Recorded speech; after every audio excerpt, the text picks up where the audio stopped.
The Fitch Files. Hello and welcome to the first episode of the Fitch Files. We'll be chatting with Victor, who has had a large amount of close encounters of all kinds. His stories honestly amaze me. I've known him a long time. It's going to blow your mind. It blew my mind. It's all over the walls right now. It's how good it is. So buckle up, sit tight. This is the first ever episode.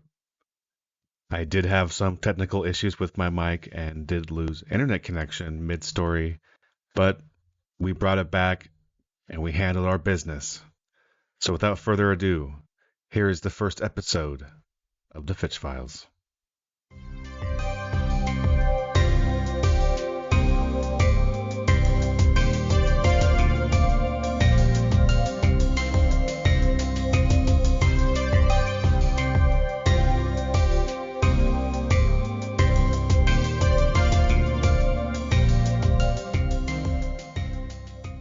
Hello, everyone, and welcome to the first ever episode of the Fitch Files, not to be confused with the Fish Files, which is another podcast all about fish.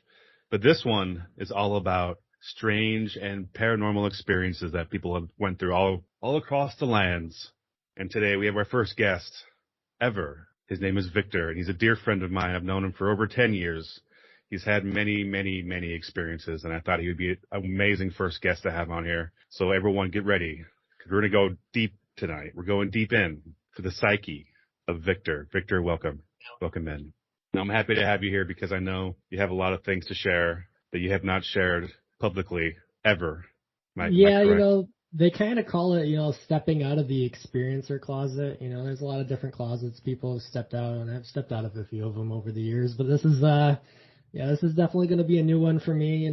I've had some pretty weird things happen to me in my life. I've had some pretty extraordinary encounters, and I think this would be a good spot to talk about. I feel safe. I've known you for 10 years. We've talked about this stuff off stream quite a bit. So all the time. Like Frequently. anytime we get ranting. Yeah, typically, yes. So I feel like this is a safe place and a good push off point for me to do that. So yeah, so thank you, and thanks for having me. Yeah, so basically, the first question that I want to ask everyone on the show, because it's pretty much, dictates what happens in our life later on for quite a while, is what was your earliest memory of when things started to get weird for you? Like when you started to have something that kind of caught your eye, like this isn't, maybe I'm not quite like all the other kids out there. Maybe I'm seeing some weird shit out there, That was pretty on for me. I was an only child, so I didn't have any siblings to mirror against or reflect against when it came to the paranormal things. But I like to say I'm like a lifelong experiencer. I've experienced many different modalities across the spectrum of what people nowadays like to call just the phenomenon, the broader paranormal spectrum. But I grew up in a haunted house. The home I grew up in, it was built one of the first houses on the block for an old man who lived next door and his brother. They were loggers in Cadillac, which is where I grew up in Cadillac, Michigan. And they were loggers. The two brothers built houses right next to each other and raised their families. And the one brother and his wife and his only child died in that house. His daughter died really young. Oh, wow. And so my first experience with the paranormal. Wait, the whole family died there? The whole family died in the house. Yeah. The daughter died, the wife died of grief, and then the husband died later on, as a widower or whatever it's called. When wow. dies. Yeah. So, and Henry lived next door. We called him Grandpa Henry because my mom took care of him. He was 98 when he died. I was 6 years old. He was my best friend, was a 98-year-old man. But anyways, yeah, my first experience was growing up in that house, and seeing the ghost daughter. And so I'm trying to think how old I would have been. I was freshly in a bed. They had got me out of a crib, got me into a bed, and I had a little bookshelf next to my bed. I was an avid reader. My mom read to me a lot. So I was old enough to have books. And I woke up one night, the witching hour around 3 a.m, just middle of the night. And there's a little girl standing at my bookshelf, and she's opening up one of my books. And I look at her and I say, "What are you doing? Those are my books," like as a child. And when I say that to her, she looks at me and becomes more translucent than normal. Like she becomes a little bit see-through, right? And then she walks through my door. Wow. The book goes through her hand and she walks through the door, right? The second I notice her and I realize her, and that's kind of when it all started. When I made contact the first time with something that wasn't here and now, something that was otherworldly. I think that was, and it continued on from there. That's a good start to have. Yeah, and I think it opens you up. Like I think just seeing that and making that connection opened me up, because the typical haunted house things would happen. We'd have things disappear and reappear and things moving around on their own, and phantom footsteps and your typical stuff. But I lived in that house for 17 years of my life, so I also that's where it all began, is I kind of always believed that there was something weird about the city I lived in, my hometown, but I don't know. I think it was just me. Like, I think I was just different. Like, there's just something in my brain that makes me more susceptible to seeing these things, because, I had friends that I grew up with that, never seen a ghost, never, seen a UFO. And here I am. I can't count on, two hands how many times I've experienced, like straight up paranormal events. But so I don't know. I don't know what it is, but that's what started it all. So did members of your family also see these things as well, or did they have experiences too? Yes, and my mom tried to justify it as, "Oh, those are just our guardian angels," or, "Oh, those are just, these spirits are good things," to try to get me not to be afraid of them. But at that point, I was already neutral to the event, and I really didn't have any, thing to put it against, so I didn't really know what it was. I mean, it's like they're a part of your family at that point after 17 years of having these spirits around you. Right, it's like, well, right. They're just part of the fam. And even early on, like, some of my earliest UFO encounters were like 7, 8 years old at that house, seeing a UFO come down over the quarter-acre garden in the backyard, and me going outside to see what it is. That's like one of my first memories as a child in that house. And weird things would happen. My mom would say, like, we had to put a fence around the yard even before you could walk, because you would just disappear and we wouldn't find you. We'd be looking all over the place, freaking out, losing our goddamn minds that you're not there, and all of a sudden you turn around and you'd be standing behind us and shit like that. I did a lot of sleepwalking as a child, so they were, they were pretty concerned with my safety. But my dad straight up, like, he knew that house was haunted. He just didn't talk about it.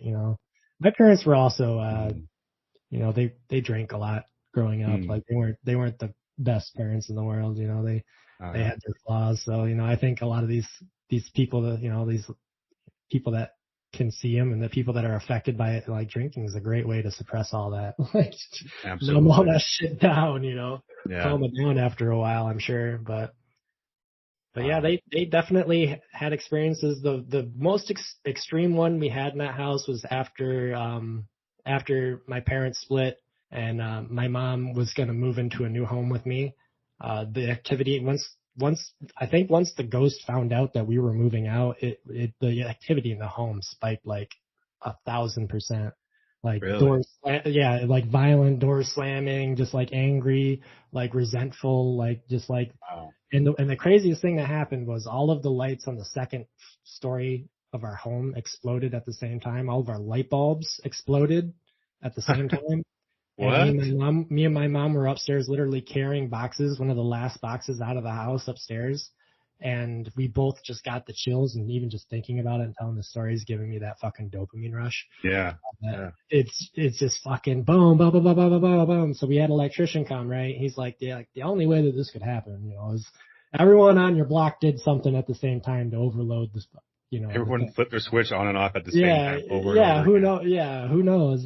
It's just some fucking far out excuse that he had to come up with to rationalize it to him. But I knew what happened. Yeah. Yeah. Fucking, we lived with spirits, man, and they didn't want me to go, and that's kind of Did you scary and ever have sad. But a visual on, aside from the little girl, did you see the other people that passed there? no, but you would see the rocking chair rock a lot, and you would see I had a like a hammock in the upper corner of my room that held a bunch of stuffed animals because my mom would win me stuffed animals from the strip club she worked at. She was a bartender there, and they had a crane game. So all of her coin games that she would play, she would go to the crane game and win me stuffed animals, and that's how she would. If mom went to work late at night, at least she came home with a fucking stuffed Hey, animal. you get some presents out of it. Get a present out of it. That's right. But you could watch that thing; it would rock, and the rocking chair would rock, and Wow. I hadn't seen them, but my friend Robbie came to live with us as a teenager for a couple of years, and he stayed in that back room that was the old woman's room, and he swears up and down. I didn't tell him about any of this stuff when he first moved in, but when he started telling me, I saw a little girl at the top of the stairs, and I'm seeing an old woman's face at night watching me sleep. I was like, dude, I gotta tell you, like, sorry, bro, like, I forgot to tell you my house is haunted. Like, yeah, you can come stay with us. It's better than being homeless, but my fucking house is haunted, dude. Sorry. I would have been over all the time. Like, your house is haunted. I'll be right there, man. Right, Let right. me get my equipment out. And growing up, like you said, I just thought it was normal for people to see Mhm. UFOs and people to see. So it's just kind of always been a part of my life. And even with the UFO shit, like that goes back, 3 generations that I've traced back now. My mom's had close encounter experiences. My dad's had close encounter experiences. My mom's father used to do night watching for the Air Force during World War II, for the airport in Cadillac, and he's had sightings like back in the day, so that it's always been like I'm permanent in curious my what's life. going on in this area that is making it so active for so long. I believe it's the lakes. I believe that there's Okay. something with the amount of water and the amount of minerals, like the amount of iron and magnetite and ilmenite and titanium and different really rare metals that exist in the lake. I've got my own theories, like, because I've had enough sightings now to where it's intrigued me enough to where you get that ontological shock, and then you just instantly Mhm. want to know what the fuck it is. Oh, You, absolutely. you, you see this a lot with UFO experiencers. They see a UFO once, and then all of a sudden they're on UFO Twitter, and they've subscribed to everybody on the list, and Right. they're trying to figure out everything there is to know. I Right. went through that. I definitely went through that phase. So. Absolutely. Yeah. It's hard not to when you experience something that is so strange not to want to figure it, like when it goes against everything that you know to be quote real, you can't Yeah. help but have to figure out, it's like everything else that I learned about growing up, is that all wrong too? Like, Yeah. if this has been going on all this time and I finally got to experience it, and what else am I missing out on? What else are they, whatever, Yeah. what else are we What else? capable What else of is doing there? and knowing about? I think a lot of that, like, that's the mystery school stuff, that's the hidden Mm-hmm. initiated stuff. Like, that's the stuff that Mm-hmm. is taught, but only to certain people. And I firmly believe that there's an occult and a mystical and a consciousness aspect to all of this too. Like, I think like ghosts and like poltergeist shit, like I think all of that stuff is half you and half whatever else it is. Absolutely. Yeah. I believe You're, that, you're like, feeding off of it. It's feeding off of you. It's like a magical yeah. symbiotic relationship going on. Some people don't realize they're doing magic sometimes, or they're in a place where magic has been done, Or yeah, I or in like that. ancient locations, and you But don't know yeah, the history of a lot of the land that people are living on or walking the on even. egregores, yeah, the spirits of the land. I'm really into working with egregores. I'm into the magical practice of like working with land spirits or like nature spirits and stuff like that. Oh I'm yeah. really passionate about that. Oh yeah. Those feel like the And most that, real to me as well. In right. like a spiritual kind of like nature, like strange, hard to describe way. Hard to describe it, really. Growing up, like I did the typical, like once I had ghost encounters, I wanted to be a ghost hunter. We bought all the Mm-hmm. equipment and we had CAPS, Cadillac Area Paranormal Society, and me and my buddy Dan and Tim would go out and do investigations on, for free for people's homes and shit and businesses. We went to what someone thought was a haunted veterinarian clinic one time, and that was one of the creepiest investigations I did, just because it was an abandoned vet clinic. But Yeah, we I really bet. didn't get much.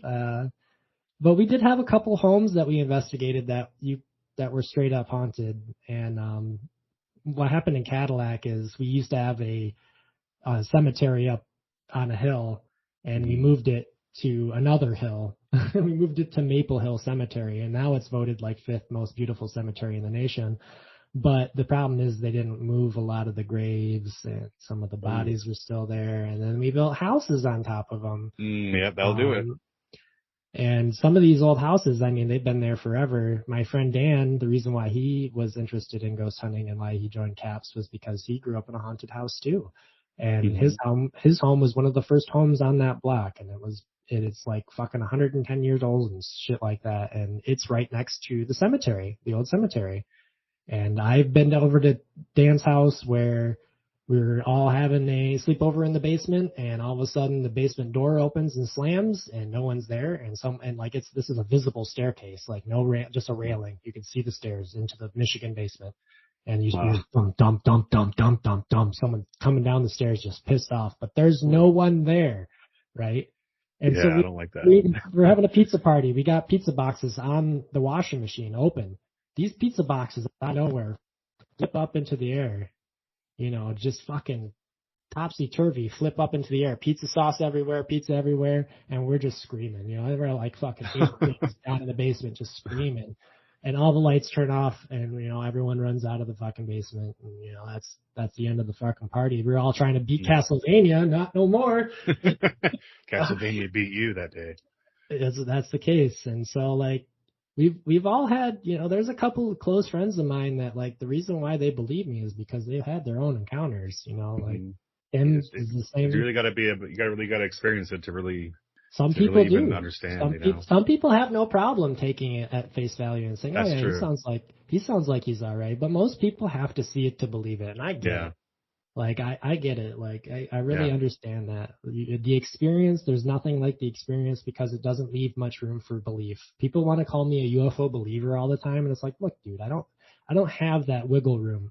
Right. Like, I didn't get that opportunity. I'm an experiencer. I'm not a believer. Yeah, I've experienced it, not just once. Like, I didn't just have one experience and then it ended. It literally started when I was 7 years old.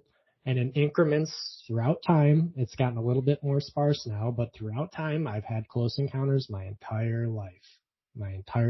Since the time I was young till even up until recently. I've had a close encounter in 2021 where I felt the urge to go outside. It was like 3:30 in the morning. Hannah is my partner. She worked thirds, so I'm kind of expecting her to get out and be home now. And so I go outside. I feel willed to go outside and look up into the sky.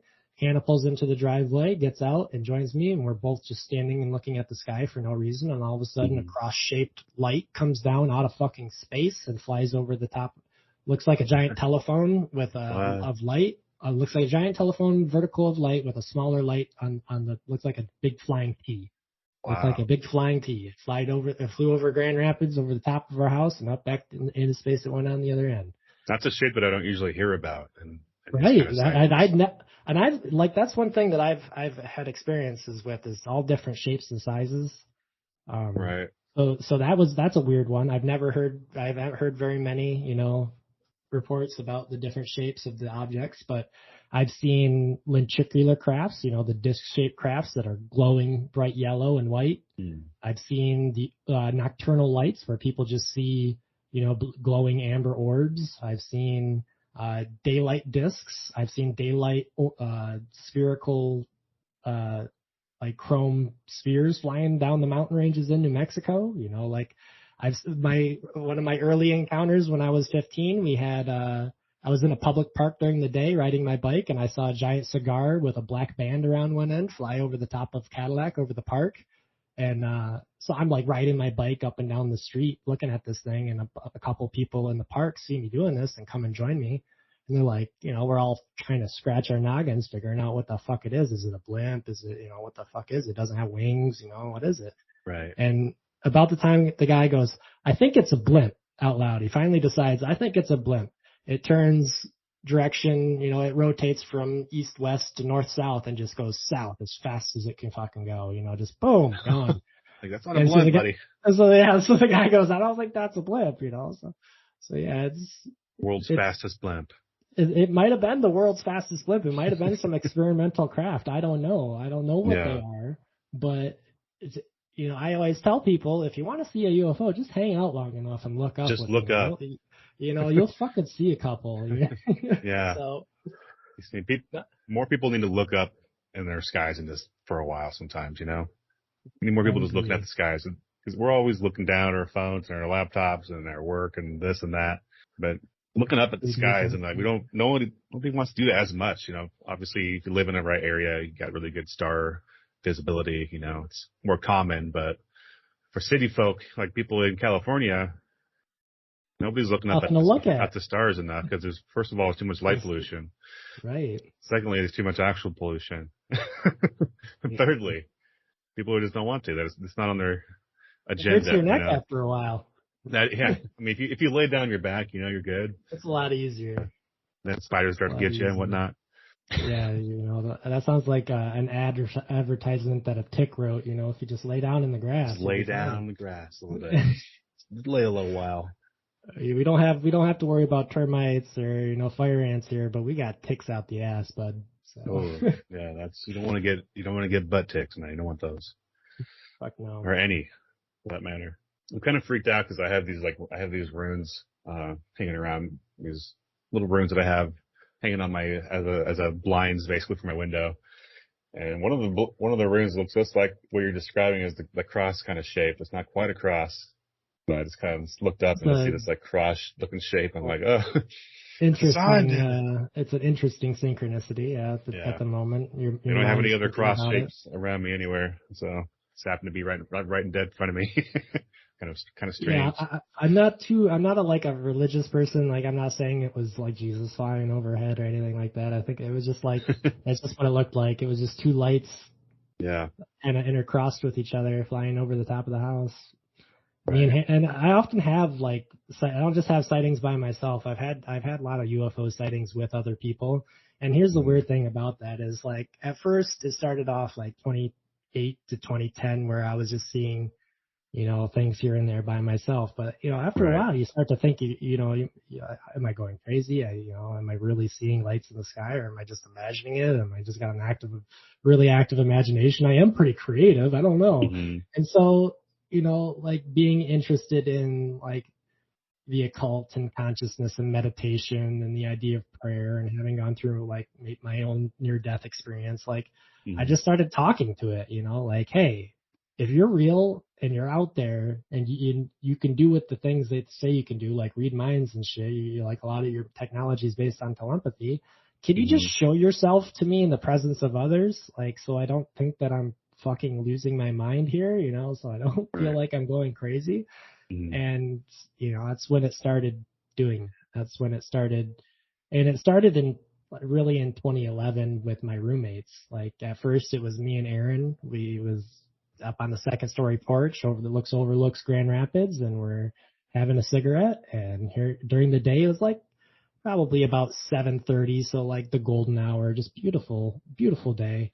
And in comes this, amber glowing orb, brighter than everything else, you know, during the day. And it flies in and it stops and it hovers next to a skyscraper in Grand Rapids. So we got perfectly good view of it. And it hovers there for about 2 minutes, long enough for me to smoke my cigarette. And then it goes back the way it came out of sight. And Aaron's like, that is the weirdest fucking thing I've ever seen, you know? And did we just see a UFO? He says out loud to me. And I'm like, I think we did, you know? I think we did. And thank you, I guess. Fuck, thank you. And so I don't feel like I'm going crazy. I'm not the only one seeing UFOs here. And next week, it was me and Hannah, my partner. At the time, we were just roommates. And we left the house to go into the corner store and get some drinks, and stepped outside into the street, and Hannah looks up and goes, "What the fuck is that? Is that what you saw yesterday?" And we look up, and there's the amber orb again, hanging out. Actually, it is. And it's overcast, so it's not a star. It's during the day. It's overcast. It's not a plane. It's not moving. It's just this giant orange orb floating in the sky. And all of a sudden, it blinks out, and it blinks on someplace else. and it blinks out, and it blinks on someplace else. So it's just I've seen that it's before. phasing. Yeah, it's phasing. It's not just traveling. Like, to me, that just makes me think: is it bending fucking space time, and is it just like blipping out and blipping on someplace else? You know, is it like some kind of weird reactionless drive or something? You know, I'm going through my head trying to figure out how. Little mini wormholes. Yeah. I'm not trying to figure out how the fuck this thing's doing that, and if it was a flare, how could it do that? And blah blah blah blah blah. You know, and all of a sudden it just takes off. It turns on and then it takes off. It goes west, boom, gone. You know, fast. So they're always fast, aren't they? They're always so fucking fast. And that culminated in a larger sighting at the end of the summer, where we all went out to the dunes. There's a parabolic dune out on West Michigan that overlooks Lake Michigan. It's fucking beautiful. And a parabolic dune, if you don't know, is a giant sand dune bowl, and you have to climb a goddamn hill to get up to it. And kids used to go out there to party, you know, they were going out there to fucking trip balls. I'm not going to lie to you. Yeah. My roommates were going, I was designated driver. I wasn't drinking. I wasn't drugging, but my roommates were going out there. They were going to party. Cool. You know, whatever. Yeah. And we get out there, we climb the fucking giant hill, walk through the woods, climb the giant sand hill, and we get to the very top. And one direction behind us looks out, you can see, you know, east of you, and all of the cities in Michigan. You know, you can see a couple different cities glowing in the distance. So you're really high up there. You turn around, you get a beautiful view of Lake Michigan, just coastline forever, you know, a lake that goes on to infinity, beautiful. And out over the lake, out off the shore, about a quarter mile, there are two fucking amber orbs again. And Aaron grabs me by the shoulders and points at it and goes, is that what I fucking think it is again? Like, is that the same fucking thing? And I'm like, yeah, that's it. That's it. I mean, you know, you keep asking me these questions, but you already know. you know that you know what it is. And we could tell, like, when we got to the hill, like, he could just, like, we all just had this feeling that something weird was going to happen. Of course, you know, they were about to do drugs, so we thought that's what it was, you know? Right. Yeah. So we look down into the bottom of the bowl, and there's already people down there having a fire. And so we go grab some firewood and go down and join them. Turns out there's some, you know, other college kids, a friend of a friend, just happens to know each other, and, you know, the party ensues. They're, you know, sitting around the fire playing music on the guitar, and I'm sitting in the sand. I'm drawing mandalas for some reason in the sand, and I just can't stop thinking about the fact that a quarter mile out over the lake, there's two giant UFOs just sitting there. Right. And finally, I just fucking, you know, spill my mandala and I say, fuck it, I'm going to see the UFO. I say this out loud to the group. And people are like, what? You know, like, and so Aaron's like, yeah, when we came in, we saw two UFOs out there. And I said, I want to see if they're still there.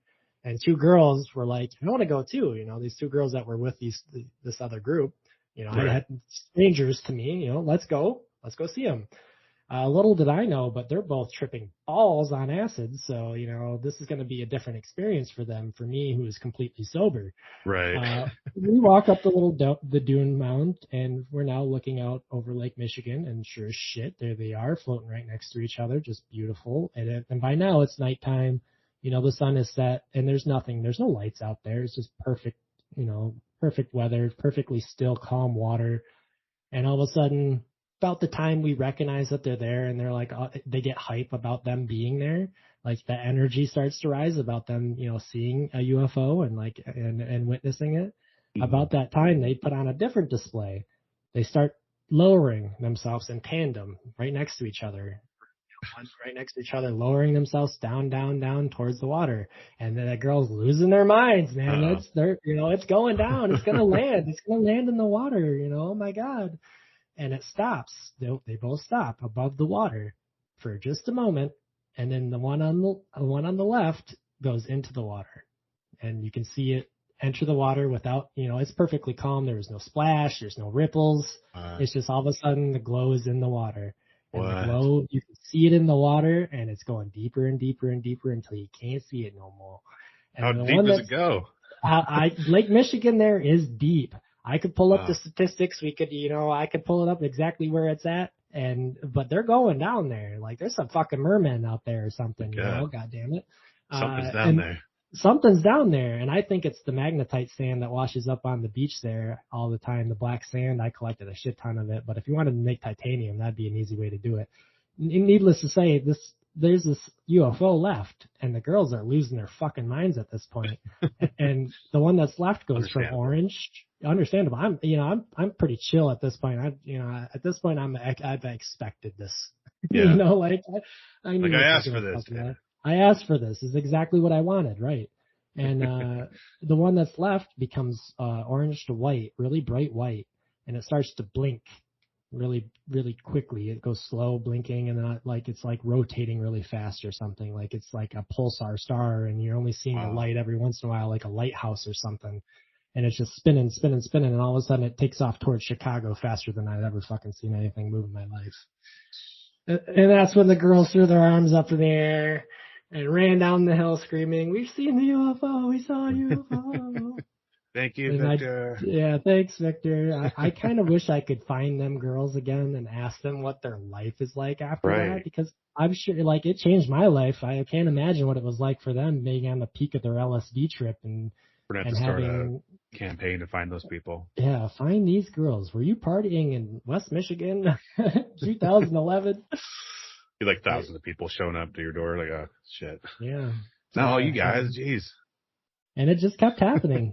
I mean, I asked for it, and it just kept happening. Like, the modality of contact has always occurred since I was a child, and it's happened through near-death experiences. It's happened through my psychedelic experiences. It's happened, the wheel of contact is very big. There are a lot of spokes on this, and we like to talk about paranormal being just ghosts and UFOs and shit like that, but I think it's all just. I think it's a lot. It's one thing masquerading as many things. It's one wheel with many spokes, and who knows what the fuck the wheel is. So my question regarding all of those experiences is: did you notice like an increase in noticing certain numbers, or having like synchronicities start to get more and more intense as you started to see more things? Premonitions, downloads, just insights, random insights that like you would feel didn't come from just you, Exactly. So yeah, there's definitely a psi aspect to this, because while this was going on, we were also, 2010 to 2011 was a big year for me to be really interested in consciousness. I've always kind of had an interest in consciousness, and in particular, like the way psychedelics influence altered states and how altered states can influence reality. I was always really interested in that. So in 2011, we were doing a lot of experimentations with drugs. We were doing a lot of experiments with mushrooms and, with salvia, a divinorum at the time, which was salvinorum A sprayed onto fucking plant matter, and you could buy it at a fucking head shop. But it still was an intense psychedelic flash. And, LSD, of course, was a big one in our home. Like I've had friends come over with 10 strips on their tongue and be like, all right, you're my fucking watchman for the night. Yeah. So, we were also experimenting with drugs in a haunted home in, West Michigan. So I think that it all kind of opens you up and gives you that extra connection that your brain needs to be able to perceive these things that normally your reality doesn't need. Your reality doesn't need you to see ghosts and UFOs. It's not important. It's not important for your evolution. It's not important for your survival. So then most of the time, people just fucking glaze over the fact that they've seen one. And it happens a lot. If we're just taking a pee and then we see all the things around us, we're going to get a little distracted. We're going to make a mess. If we saw everything around us that's actually around us at all times, we wouldn't be able to drive down to the store. I think you're right. I definitely see like the survival aspect of our brains having to okay, we gotta put some dampers on this. But then, like we said, psychedelics completely takes away those dampers over your third eye and just lets you see here's some things that do exist all around you that you're going to see for the next 15 hours and then wish that you didn't after a while. You want to go to bed, just feel normal again because you just saw so much shit for so long.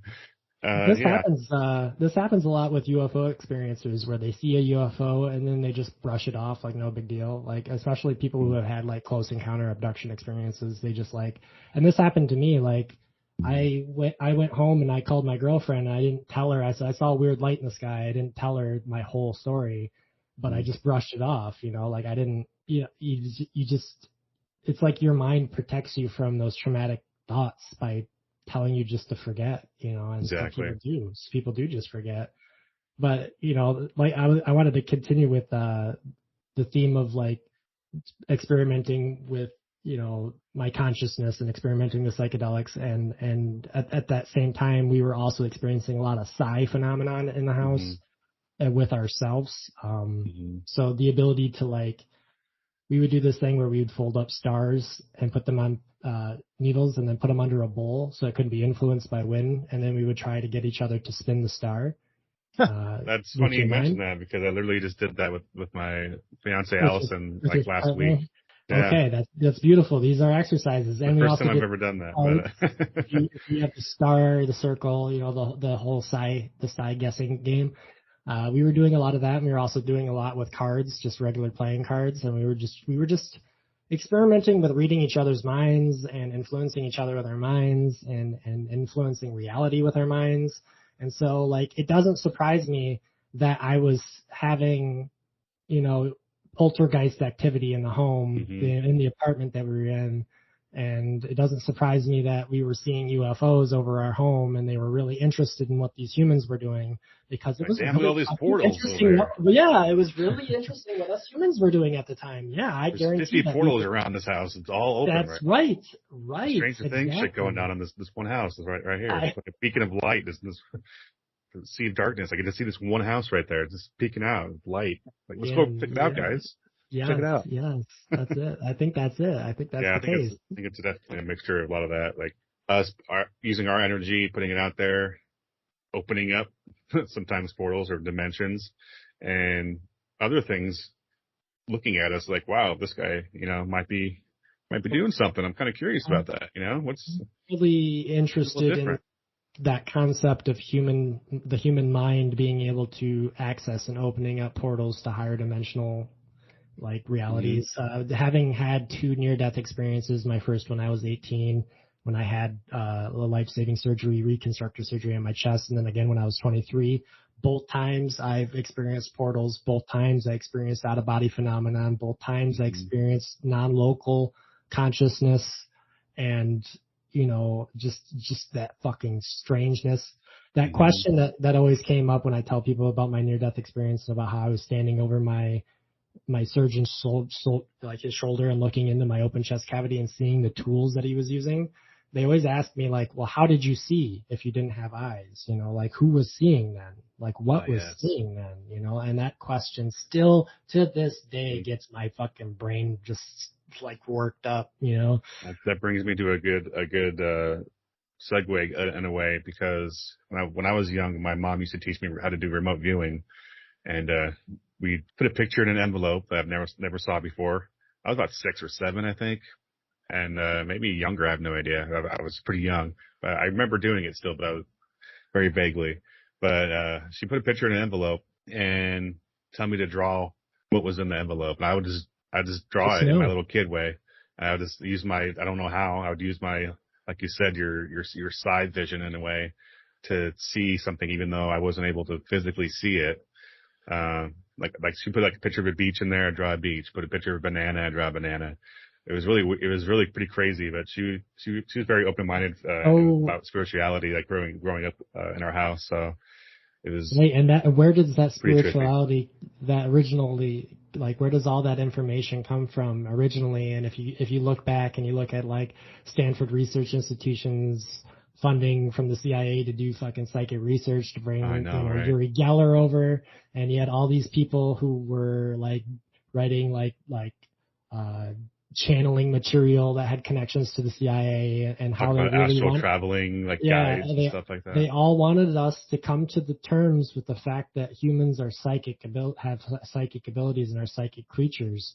But for why is the sinister part. Like, it's kind of like picking up a phone and not knowing who you're dialing. And sometimes when you're opening yourself up like that, people can dial into you, Absolutely. like, so without knowing, like, it sounds cheesy to say, but like protection aspects of consciousness and protection aspects of your psyche and stuff like that. I could see like people doing this stuff and getting into it and being really like jazzed to try it out, but not really understanding like the fuller picture and where it came from. And Right. I think it is interesting that both of us at young ages had access to this material.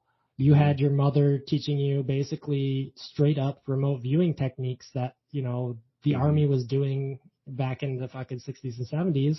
And I had literal access to the Army training manual for remote viewing that I got from my friend Christine, who is from a rich suburb in Detroit, who had a lot of Air Force and Army people in her family, and some at Wright-Patterson Air Force Base, and you know, there's some UFO lore connected with all that, and why she just happens to have this, and why she's giving it to me, you know, to learn remote viewing techniques and, you know, projection techniques, like mind projection techniques, and how, like, you know, I'm 15 years old and I'm like reading this shit, believing it. Like, it's just crazy that, you know, both of us have had, you know, early exposure to this, and therefore I think both of us had experiences. Absolutely. Yeah. My first experience, I saw like a black jaguar creature in my backyard with red glowing eyes when I was about 7 with my friend Ryan at the time. Nice. I love a good cryptid story. Yeah, it is. I'm guessing he was a cryptid. I'm not entirely sure what it was, but I think he recently was. Spotted a Bigfoot near me in Michigan. I've read. I don't quite exactly remember 100%, but I do remember seeing in the local news that I follow that somebody was talking about, you know, having come across a Bigfoot. So. Oh yeah, dude, he's teleporting all over the place. I'm sure. He is. I'm sure. Yeah, I'm sure there's a ton of them just moving all over. I had just read that this guy named Coyote Peterson. Yes. He saw the gorilla skull. See that? In Canada. Yeah, he found a gorilla. He found some kind of skull, and it looks pretty much identical to a lowland gorilla, which is either it could have been possibly I'm not going to say a pet or something, privately owned or from a zoo or something. But either way, it's kind of trippy how like well preserved it was. You know, sitting there in the mud for God knows how long. It could have been someone just trying to hoax something, and they just brought a gorilla skull out there and knew he was going to be in the area. And might have had a bullet hole in the skull as well, like the cheek area. But I had to put down my pet gorilla after it mauled my wife. Sorry. Oh my God. I didn't tell anyone about it. Those like amaze me, but terrify me at the same time. It freaks me out. Freaks me out that they can just rip my arms off. That's something that the uncanny valley, the humanoid type appearance. One of the things that I do remember about my close encounter experience, where I actually like believe that I had contact with occupants, is the look and feel of their face, being like bug apes, being like primates, almost like if you had crossed a bug with a primate. Wow. And put it together, just the weird primate nose, where the nose kind of is inset, and the long between the nose and the upper lip is really extended, kind of like some primates, and a really big brow with the big eyes, and you know, just that whole feel to it. Like, one of the things that I just have that like fleeting memory of, because there's a lot that I can remember and there's a lot that I don't remember about my close encounters. So I only try to like touch on things that I really can remember, and I let people know, hey, this other stuff might not be 100%. Not only has it been 10 years, but I think like there's a lot that went on where I just like physically can't remember things. Like, I don't know what happens to a lot of experiencers, but a lot of times they just wind up with amnesia about the encounter and they never fucking know. Some of them go through hypnosis, but I'm not really big into hypnosis. I'd have to really freaking trust you to go through that. We'd have to get to know each other for a while. Yeah. But, no, I used to have a weird issue where whenever I would go to like tell people about my encounter experiences, I would be unable to. Like, physically, even right now I'm having the problem. I physically was unable to talk about. Right now I'm having trouble talking about it too for some reason. The only other time that I've in detail explained my C3, my close encounter of the third kind, that's where they come down, they land, and there's actual occupants, and you go aboard. The last time that I tried to explain that to someone was a guy from the UK who ran a blog called The Mind Sublime, and he's a really good researcher. We were all on the kind of same paths, and we both were kind of doing the same thing at the same time. So I trusted him enough to tell him. But recording that was the hardest fucking thing I've ever done in my entire life. Like recording that. It's like 30 minutes of audio was really hard. I'm even now like. I know you, Alex. Like we're good friends by now, and even just talking about it is nerve wracking. It is. It make my palms sweaty. I know. I'm sweaty too. Sweaty together on the first episode. You know. That's good. That's the way it should be. If we're not sweaty on the first episode, we're not doing it right. You know. Did you want me to tell the story about my CE3 where I saw the craft close up and all that? Oh, absolutely. Do you want to hear that story? All right. Of course. Yeah, that's like the culminating event of 2011. Like that's like the climax of 2011. So like the whole summer, I asked them, show yourself to me in the presence of others. And the whole summer, we all had UFO sightings together, right? November comes and I kind of move back to Cadillac. I'm back and forth. My mom is disabled at the time. I'm taking care of her and I'm living with my dad out of town. And so I'm staying with my mom. I get a text about 9:30. Dad says, come home. It's time to eat. It's time to eat some dinner. I say goodbye to my dog, say goodbye to my mom, and get in my truck. And usually it takes about 10 minutes to get from my mom's house to my dad's house. Really short drive, not a big deal. Well, I'm about 3 miles from my dad's house on what is called Boone Road. And there's a 131 overpass that you drive up over. So you get elevated up in the air quite a bit. It's pretty flat out there. So you drive up the overpass and you can see quite a bit. And out to my left, it's nighttime, it's November, it's fleeting. Out to my left in the distance by a river that runs out there, there's this just brilliant white light. And that's all I can see at first is just this blinding white light. And I'm like the only one out here. There's a guy behind me. And as I pull closer up, I drop it out of fourth gear. I'm going like 55 out on the Boone Road. And I drop it down to 25 just to see, I'm going to see what this thing is. And the person behind me must have been intrigued too, because we both slowed down. He had a lane to pass me, and instead of passing me, we both slowed down and kind of looked into the woods to see what this fucking thing is. And the light is so bright, this white light is so bright that it's casting shadows from the tree line all the way clear across the road. So it's just like it's level to the ground and it's a bright light. That's all I can tell. And I pull over to the right in a carpool parking lot, and I think to myself, should I stop? Should I go home and get my camera? Oh, my camera's in Grand Rapids. I don't have my camera. And at the time, it's 2011. We didn't have iPhones with fucking cameras. I didn't have iPhones with cameras all over them. I had a little flip phone, and it didn't hardly get any signal. Right. So I'm debating with myself, do I go see this thing or not? Do I go see this thing or not? And I start getting this thought in my head. This is not how this is supposed to happen, though.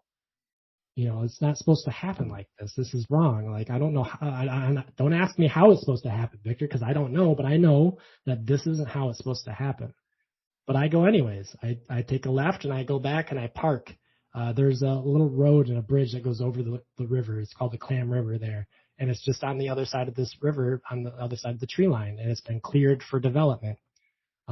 So I parked the car, and there's 3 concrete barriers in front of the bridge that gets to this land. And I realized, there's nobody driving a car in here, because I thought maybe it was an emergency vehicle, or maybe it was deer shiners out there with a big light shining for deer or some bull crap. Right. No, it can't be that. It can't be that. So I parked the truck, I get out, and it's still sleeting, and I got a hard, like kind of like a raincoat type coat, and I got Chuck Converses on, and like just jeans and a t-shirt underneath. So it's like, do I really want to be fucking doing this in the fucking sleety rain? Really? Like, am I honestly that curious? And I just start walking without even questioning. I just start, even though like those thoughts go through my head, they don't stop me. I keep going, no matter what, I keep going. And I can remember turning around at the bend and looking back and not being able to see my truck and realizing. Wait, back up. I had a weird technical issue where my internet just went out for like 15 seconds while you were talking. How far do we have to go back? Just go back like Shit. That was so weird, 15 dude. seconds. I started to hear like a weird like static noise while you're talking, and then all of a Yeah. sudden your audio just Don't went out. tell me that. Don't tell me I'm that. telling you, man. And then my Oh my internet went God. down. I was not. Okay. Yeah. I'm So gonna we're have to talking about the UFO start. It's all right. encounter. This is I what could happened when we start. do it live, folks. I could roll it back. I rolled it back. Yeah. I pulled up with my truck and there was cement barriers across the bridge to the plot of land where this light was sitting on. And that's kind of when I knew that it wasn't a truck or it wasn't anyone out there shining for deer or anything. I got out of my truck. I made my way the whole time, just kind of felt like I was, guided there. Like I just didn't have, even though I was terrified, like I went anyways. Like even though I was like, I can remember, like I said, I turned around and I looked at my truck. I looked for my truck and I realized I couldn't see my truck anymore. I couldn't see the road anymore. And I realized that like I had crossed this threshold and that there was no going back at this point.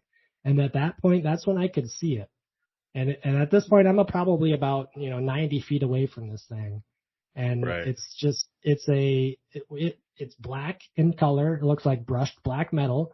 And it's floating about 9 feet off the ground, and it looks just like a big oval or a big elongated egg or a lentil in shape. Like it's your typical not really too saucer shaped, but like a fat saucer, and it's just fucking bleeding light off each side. There's left and a right side, and there's this auroral discharge of just like high energy. It looked like the aurora borealis rolling in the sky, but like off the edge of the craft and onto the ground, and like kind of like arcing out. And it's so fucking bright that I have to like put my hand in front of my eyes to like even look at it.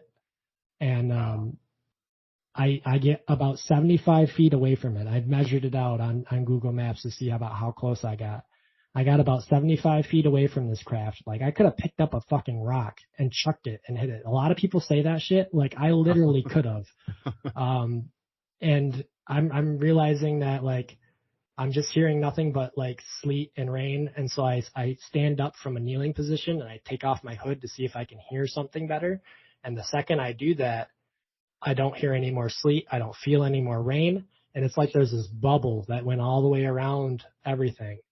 And it's just muffled. I don't hear any sound. I don't feel any rain.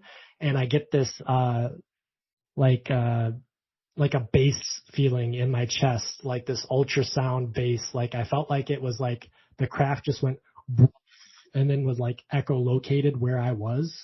And like realized that I was there. Like whatever it was doing, I felt like it realized that I was there by doing this. Like like I just felt like this thumping rhythmic bass in my chest. Like you're standing really too close to a bass speaker, but there's no sound coming out. Right. It's the weirdest fucking thing. And all the hair on my arm at this point is just like standing up. And I get this thought in my head. Like, oh my fucking God, I'm going to die out here from shock. Like, this is going to fucking kill me. Just like my heart's going a million miles an hour. I've got a heart condition. This is going to kill me. And the second I think that thought, the lights turn off. There's a light from behind the craft and I hear the sound of, I can't move at this point. I'm fucking frozen. I hear the sound of feet breaking the clear cut wood chips that are on the ground. They had clear cut that land and just put all the wood chips on the ground. So I'm hearing the sound of someone walking closer towards me. And at this point it's dark and I just see a figure, slender, long, not too different than me, holding out a goddamn fucking Harry Potter wand and a light on the end. And that's the last thing I fucking can consciously recall. Telling me that creature Men in Black you? That motherfucker Man in Black me. I think there's something to that then.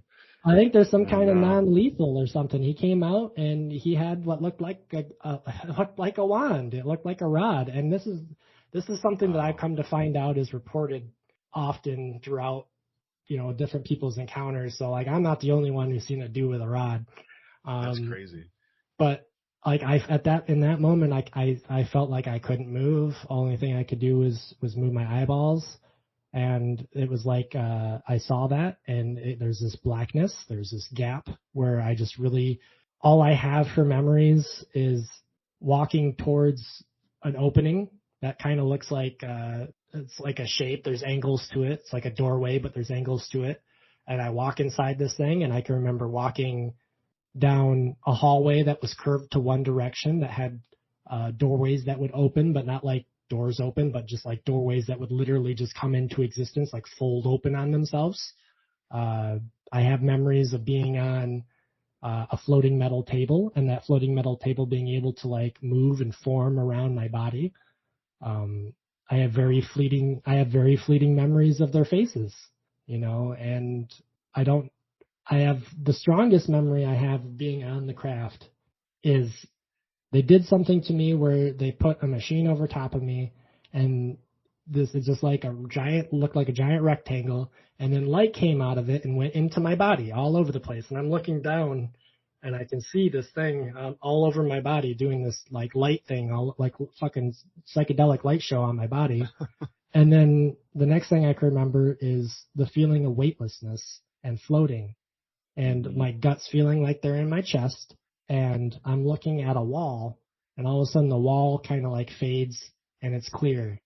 And I'm looking down at the fucking planet. I'm looking down at Earth, and I just fucking start bawling. And in fact, now even just thinking about it makes me want to cry, because there's like some kind of like weird psychic messaging that's going on at the same time as this. Like look at your planet, become really connected to it. You should try harder. You should try harder to take care of your planet. You should try harder. This is a very important thing. This is a gift. Look how beautiful it is. Look how beautiful it is. Observe it. Look at it. And this is all going through my head as I'm like bawling my eyes out, and these tears are just globs on my face, and I'm like wiping them out of my eyes, and they're still there, and I'm looking at it. And then the next thing you know, I'm standing in the field again, and I'm the only one there, and there's no UFO, and there ain't nothing, and I'm by myself. So you were standing upright still when you came to? Yeah, when I came to, I was standing. This like they just call it. yeah, they just dropped me off. There you go. And so, I was the only one. It was pitch black, and at that point, what I didn't realize is I had lost almost 3 hours of time. You had the time. You had the time problem as well. The time problem. So I started running because I was terrified. I came to and I was terrified. I'm alone in the dark. Like, I start running and it's wet, and I slip on my Converses and I fall on my right pinky and I sprain my pinky. And if I hadn't sprained my pinky, I don't think I would ever had thought about that moment again. I think I would have went home and brushed it off, but I went home and I called my girlfriend and got into an argument about why I didn't have a job, instead of actually talking about the fact that I just got abducted by fucking aliens. You don't talk about that. You talk about your job problem instead. Oh yeah. You just brush all that shit off. And the next day I was working with my dad doing some lawn care, and we were shoving leaves in a bag, and I was shoving leaves in my bag with my right hand, and I went, my pinky. What the fuck? Why does my pinky hurt so much? Oh, and suddenly all the memories start flying back at you. Yeah, just like fucking, flashback, let's rewind, here come all those memories again. And I get back to Grand Rapids that night with my roommates, and Aaron and Hannah, and I finally just break down. I tell them, like, I think something fucking happened to me. I don't know what the fuck it was, but I think something happened to me. And they go, well, what time did you get there, and what time did you call your girlfriend, And I check on my phone, the contacts, to see the timestamps. And I'm like, there's no way, and I thought it was weird because when I got home, I expected 10, 15 minutes to have passed. It should only be, 9:45, 9:50 at night. We should be having dinner, but my dad's asleep already. His girlfriend was passed out on the couch, and I didn't realize, it's midnight. I didn't even realize what time it was when I got home. I literally just called my girlfriend, got into an argument, and went straight to bed. Like, I didn't even think about it. I just went home, right to bed. Like, no big deal. Like, this was the craziest thing I've ever seen. All right. Yeah. Just ever experienced. I'm gonna go to bed now. And that happens. That happens with so many different experiences. Like, it's the same thing. And I think there's just some kind of predictive programming set into the experience. There's just some kind of the same reason why I don't really fully remember what happened. I remember the message though. Try harder. That changed me forever though. That experience, I didn't come back the same Victor. They took someone else, and I came back a different Victor. They're doing some light work on your DNA. It sounds like I think, yeah. on your cells or something. Well, my theory is at the time I was suffering with aorta problems. My aorta was a little bit bigger than it should be, and I had medical proof for this. This is the only reason why I believe this encounter happened, because I had the medical proof that it happened. I had an aorta problem. I'm marfanoid. I have genetic problems, and after that, I didn't have a big aorta anymore. So wow. And I'm still alive when my life expectancy was 30, and I'm going to be 35 this year. So I mean, might be something to it. Clap to that. Yeah, it's a lot. There's a lot of weird aspects to that whole abduction phenomenon, because some people just have like terrible experimentation procedures done their whole lives, and some people are healed, and some people are injured, and so like it's really kind of. It all depends on who you're getting that day. Yeah, I think that's the case. Yeah, who's on the job? I don't know. Because it's probably as varied as us humans are in general. Just imagine what other kind of varieties could be of even this one species of something. There's probably I don't even some necessarily good and some bad creatures out there. If what I experienced was what you would consider living, is it just were the things that I encountered just like little biological robots that were made by the craft, or is the craft actually the thing that's alive, or is the craft theories just that kind of trip me out, is the ship being alive, or the things flying around have been like here forever, but they're not actually alive. They're just like drones, something like that from alien species. Feel that. That kind of freaks me out. They're the leftover technology. They're like maybe there was a race of aliens, but they're not here anymore. But their technology still remains. Roomba still. Yeah, it's Roomba. It's still zooming around, man. This endless fusion energy just floating around. It's like looking for cows to Roomba up. It's sifting through people to find humans. Right. That's what it's doing. It's looking for those that want to try harder, God damn. Right. I don't know. Yeah. I still don't know. I've done a lot of research, and I've read a lot of fucking books. I've listened to a lot of goddamn podcasts. Leads into more questions in the end. I've listened to all the UFO lore people. I was big into that for the longest time. When 2016 happened and To the Stars Academy came out with Lou Elizondo and Chris Mellon, and they're all saying, oh, the government's going, oh, UFOs are real, and they're the ones that made us say it. I felt vindicated. I definitely did feel like, oh God, this is actually happening. And then slowly but surely. Now all of a sudden, all the military people are able to whistleblow without going to jail.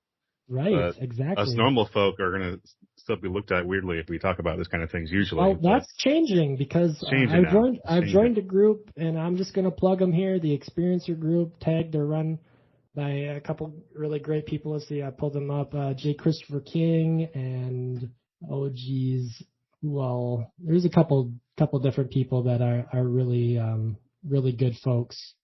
They're running an experiencer support group, and kind of like an experiencer social media page.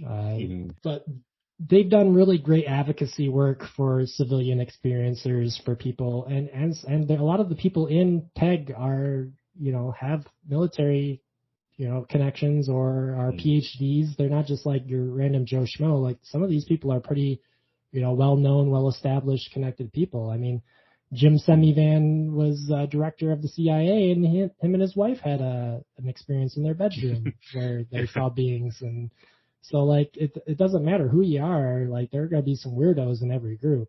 True.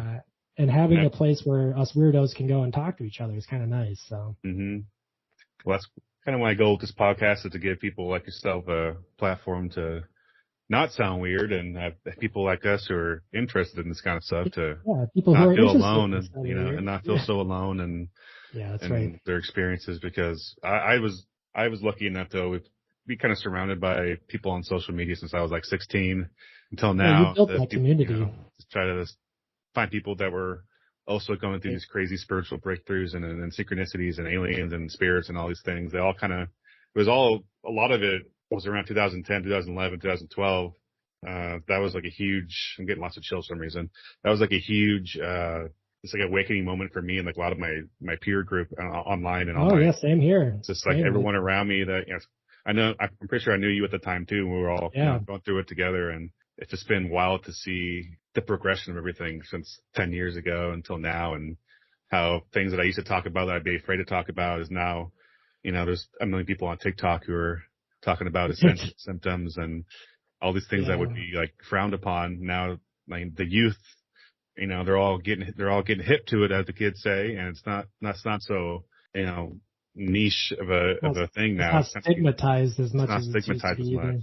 And what I think that's pretty fascinating about what you're talking about with your experiences with the encounter, the UFO, and seeing the creatures, or wherever they were. It seems to be, a lot of it sounds really similar to what is now coming out about what the military saw, and how the energy would be like melting off of the sides of the craft, and just the shape of it, like all these and like things. You saying creatures or whatever they are, that's very much the case, because not only did I see these creatures on a craft, but I saw them in my near-death experience the second time, where I got close to crossing, and I felt like I was leaving my body, and I saw that fucking big bright white light in the sky, and they were there. They're standing there. What if the light you see when you die isn't that's the light you see? It's these other beings that we have no idea what they are. They ripped the hole, and they're like, "Oh God, look, there he goes. We gotta get him back in his body." I just remember seeing that, and I can remember seing their long arms and their spindly fingers pushing me back in my body. And do you recall how many fingers they had? I do not. I've had encounters that have varied. The whole 4 fingers and the 6 fingers. I don't think I've ever encountered, when it came to like either psychedelic trips or, actually experiencing them. I don't think I've ever encountered someone with 5 fingers. So I don't know. That's a good question. I had an experience where, and in that near-death experience, they definitely, I couldn't tell you how many fingers they had. I just know it was a hand, and I know that it pushed my etheric body back into my physical body. And when it did that, it was like a spark had been lit, and I took a deep breath, and I was back. I was close to being flatlined, and I went from almost flatlining to being back to normal pretty lickety split. So, but I did have an experience one time with Salvinorum A, the salvia, where I took it, and instead of smoking it through a water pipe and a bong with the cracked torch like they say you're supposed to, or you're supposed to like superheat it because the active ingredient takes a lot hotter to dissipate. I put it in my table vape, and I mixed a little bit of cannabis in with it, and I hit it low and slow for like 15 minutes, and I smoked on that thing as long as I possibly could until my vision started vibrating, and then I crawled out of my chair onto my bed and onto all fours on my bed, and at that point the world's vibrating so hard I thought I might rip out of my bed and fly away. And I look up, I'm on my knees, and I look up to the ceiling, and this blue portal opens up in my ceiling, and down comes all this water, and I'm feeling it wash over my bed and over my body, and it's like this really calming, cool sensation. And out of this like column of water, these 2 giant fucking arms splash out, and my hands are outstretched in front of me. And these hands, these big 6-fingered hands that kind of got like blue-gray skin, grab a hold of my forearms, tight, and pull me up out of my body, up into space. And that's all I can remember. I passed out. The pull was so intense that I fainted, and I woke up the next morning. Ooh. So yeah, Salvia's always been an interesting ally for me, an interesting experience, that's for sure. Yeah, I definitely had a horrific experience when I smoked it from a bong when I was like 17. A lot of people do. But I could see why. I could definitely see why, because that's if I had known what I was doing at the time and like eating it or something instead of hitting it with my fucking bong, it probably would have been a better experience. But the Yucatan shamans, they typically chud the leaves, and it's an onset that's a lot slower and more manageable. But yeah, when you're smoking it out of a bong, you're just freebasing Salvinorum A, man. You're getting the fucking source. I was drooling on myself. I was like in an endless corridor inside of a car. Like the car was just like an endless hallway, even though it was a very tiny truck. That's very interesting that you saw an endless highway, because one time my friend and I did it together in a ritualistic manner for divination, and the one thing that he said was he entered an endless hallway with a bunch of doors, and someone was beckoning him to go, but he was like, but I gotta wait for Victor, he hasn't tripped yet, he hasn't started yet, and so he missed his opportunity to go through this endless he stayed instead and waited and was scared and didn't really go venture any further into his trip. Yeah. You know, and meanwhile, and so he came to relatively quick. Meanwhile, I'm fucking gone. I'm literally traversing the like multiple layers of reality. I'm seeing these like layers of like layer cakes, and inside these layers, there's different entities who know me for different reasons, and they're calling me all by different names, and I'm going up and up and up, and it's like a tornado of fucking spirits and realities, and I get to the very top, and then I pull my head out of a pool of water, and I'm someplace completely else. You know, I'm no longer Victor, and I'm no longer in that room. I'm like in the fucking, you know, the Matrix preloading world where it's like all white. That's kind of what it was like. Only there's this giant dude sitting there, and he's spinning this thing. He's like cranking this thing, and it's like this roll of paper, and he's cranking this roll of paper, and I get the impression like this is the guy that fucking animates our world into existence. You know, this is the guy that spins everything. He's the guy. Yeah, he's the dev that spins the great wheel. Yeah. And like, so I'm thinking it's God, you know, like I'm like, oh, this is God. And so the first thing I'm like barraging God with like all of these questions, like, why was I born? Why did I have this mutation? You know, why am I suffering? You know, like, why did I hurt all the time? And it's just like, oh God, you're going to ask me that? Like you're here and you're going to ask me about your body, you know, like, oh my God, you don't get it yet. And it goes, whoop, and flicks me back. You know, so it's just like crazy, you know, the things that your mind does to, you know, tell you a good story is insane. Oh yeah. Yeah.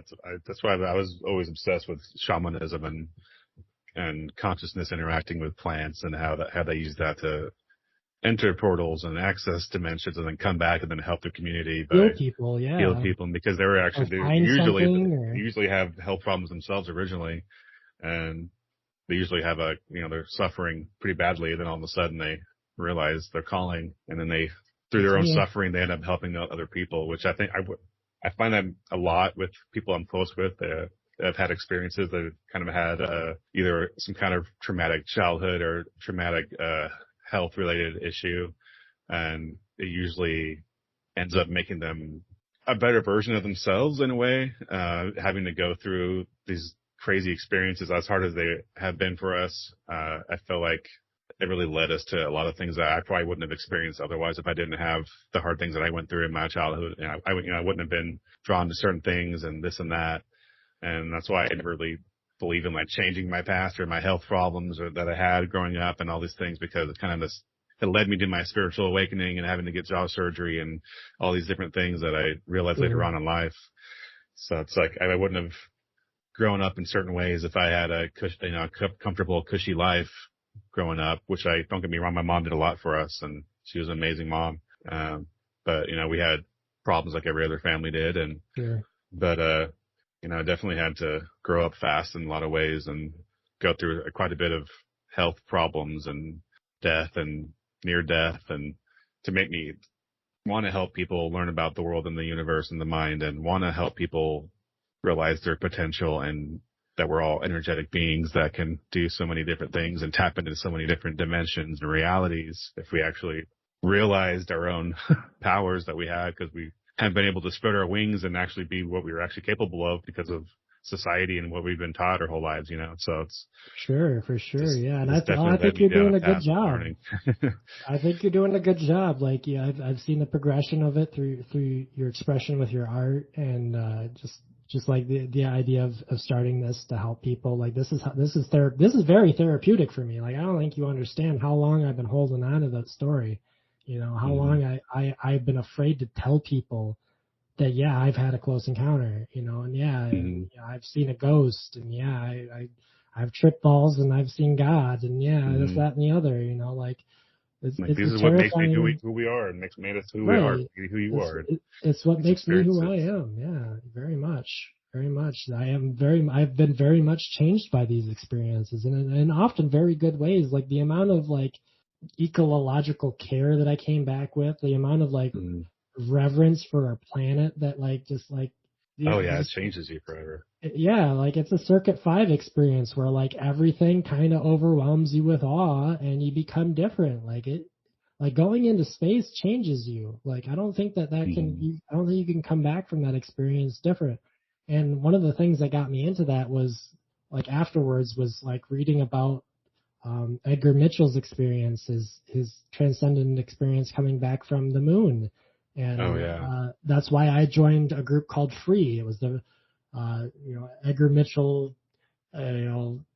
He continued on the noetic sciences, which also has a lot of ties to the CIA, but he continued on and gave a lot of like information and study work and stuff to a group called Free, which does consciousness research and experiencer research. And that was what drew me to them, was because they were talking to Edgar Mitchell before he passed, bless his heart. Unfortunately, he Mm-hmm. died. But I was really like, these astronauts, they go up there and they have religious experiences. Like they straight up, when they Mm-hmm. see the Earth, it changes them, and Mm-hmm. that's what I had happen to me. Like fully, like I think it's more important that I had that experience than it is the fact that I was, on a weird craft with weird Right. occupants. Right. Like that almost The doesn't mean as much to me as and the what I. message of the seeing the Earth Yeah, versus the message of whatever they were doing to you on the ship is right, that wasn't way important. different probably to you. So I definitely get that. Glenn Shatner or one of those celebrities went to space and because Oh, and they're yeah, Blue rich and Origins. whatnot. Yeah. He came back and he was completely like you could just tell he was just completely taken Mhm. aback and changed by what he had seen and he was in tears. Obviously, I would be too. I mean, how could you Oh not? You yeah, I know, cried my eyes out. when you pull yourself away from because everyone's all focused on their little inner realities and our little like bubbles, but we never able to fully zoom out and really look at our world, you know, and just observe the actual like miracle that we're living on, basically, this like amazing Yes, thing. I believe that if we took more people up there, it would solve a lot of problems. Like I think if humanity, like we took enough humans and put them up in orbit and said, look down at your planet and understand that it's like there's connections there that you can't see, and that that Mm. it's alive and it breathes and that it's a living thing, and that she wants us to try harder. Yeah, I And think we're not too far off from that being a thing that more people being able to do that, and maybe even in our lifetime when we're like 80 years old, we'll be able to go up there as well and check it out. right, it'll be easy to do. They'll have like beam energy propulsion where they just shine a laser at a big craft, a bunch of lasers at a craft, it just pushes it up into orbit. Who knows? hmm Yeah, It's with I'm the way kind of. things are advancing now. It's like I can't even I can't even keep up with technology news lately because it's just like everything's just exponentially increasing and advancing at like incredible speeds. I can't even keep up with it. You know, it's crazy. It's a crazy time. I'm trying to stay optimistic because I don't think I'm the only one who wants to try harder. Yeah, Like, yeah. I think there's a lot of people out there that are trying pretty hard. A lot of people are just They're tired of the same old bullshit and the same old suffering that we've been yeah, inflicting on each other for millennia. You know, time and to evolve out of that a little bit, I think. hmm I think I with think maybe that's what they've been doing, is it's like a temperature gauge for the planet. It's just like a rod of man. The rod of man is just like a stick that you hit people with to make them behave. They're kind mm, of like that. It's kind of like, oh, the planet's getting too hot. Time to fucking whack the humans on the head a little bit until they shape up. yeah, Like, time to disable your nuclear reactor bombs yeah, and shit real yeah. quick. You gotta need to settle Jacques down a little bit. Vallée, a prominent French UFO researcher, and more importantly, just a generally brilliant man who worked basically forming the early internet. Mm, He basically said that UFOs were a control system. He hypothesized that they weren't extraterrestrial, that they were something that kind of disguised themselves as extraterrestrials on occasion, mm, but that it was just this larger control system. And I kind of somewhat subscribe to that. Like, mm, I obviously believe that the universe is big enough that I can believe that they are extraterrestrial, but a lot of the evidence, doesn't show that, they're always coming from outside of the planet. Sometimes right. they're already here, and maybe they've Coming out already the been ocean. here. They're coming out of Lake Michigan, like Coming out of they're lakes, coming out of going, the ocean. they're coming out of the ocean. Yeah, who knows? Yeah, But the water experiences. Those have always really kind of freaked me out a little bit if because if I think back to every experience that I've ever had, they've been near bodies of water. yeah, So they conduct energy. It makes sense that they're using energy to propel or whatever they're doing. Who knows what they're doing? Who knows what they're doing? But the possibilities could be infinite. They could be all different kinds of methods of energy being, transferred and used. It's mind-boggling, but fascinating stuff that I just can't stop thinking about. Do you want to touch on anything else? Well, I'm definitely going to have you on for a part 2, I'm sure. And maybe a video version part 2. Yeah, we could definitely get the camera going. Me, I got the stream set up, so we're definitely prepared to have be on camera. We got the office set up for streaming, so. Right now we're at an hour and 20 minutes, so that's probably going to be fun for me to go through and edit. So you could probably end it over here if you want to tell the people your social medias and let them know if you want to follow you and your tweets or whatever you want to. Yeah, put out there. You can follow me on Twitter. I'm at VictorBot3. I'm on YouTube. We're usually streaming live on YouTube. I don't have enough subscribers for a custom URL just yet, but I'm sure if you find my Twitter, I have links to all my other socials there. I'm just a normal regular dude who just happens to have seen a lot of weird shit in his day. So if you want me to talk more about UFOs, all you gotta do is come in the chat and say, "Hey Victor, talk about UFOs," and I guarantee I will. He's a good man. He's a good man, this Victor. Well, man, I appreciate you for coming on for our very first episode. Hopefully the listeners have a good time listening to us, listening to you share your experiences, and hopefully it inspires them to also share with me in the future. Talk to people. Yeah, talk to each other. I guarantee if you tell someone you've had a weird encounter, I can guarantee someone's going to go, "Well, I don't know about that, but there was this one time." Yeah, that's exactly. Go on with their own weird shit. Exactly. Like, I never thought about it, but my sister's doll played the piano when I was a small child. It puked green vomit everywhere. I think about it. It's kind of weird. Yeah, so I definitely think this podcast is in the right place. I'm very glad to be in the Fitch Files. There are some weird stuff out there, and I think having a file where people can go and be either entertained or intrigued by it is okay by me. So. Well, I'm glad you like it. I'm glad people have been liking it. Hopefully we can get it more popping with more episodes coming out and get everybody excited to share their experiences with everyone and to stop stigma. That's what we're doing here. To stop stigma. All right, Victor. Thank you very much. Take it easy. Everybody else, thank you for listening.